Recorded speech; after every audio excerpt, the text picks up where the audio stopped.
Kanalizacija na Cviblju je zadnja naložba v sklopu projekta Infrastruktura v Žužemberku, je povedal župan Franc Škufca.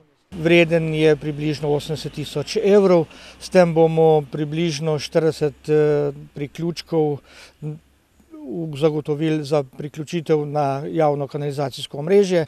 Za to naložbo so pridobili tako državni kot evropski denar. Kanalizacijo na Trških Njivah, ocenjeno na 60 000 evrov, pa bodo sofinancirali iz zbranih taks za obremenjevanje okolja. Tam bodo na nov sistem priključili 15 hiš. Po dokončanju projektov na Cviblju in Trških Njivah bo tako v Žužemberku na javno kanalizacijo priključenih 60 do 70% gospodinjstev, je pojasnil Škufca. To pomeni Žužemberk in pa vasi Zafara in Praprače in pa vse ulice v samem naselju Žužemberk.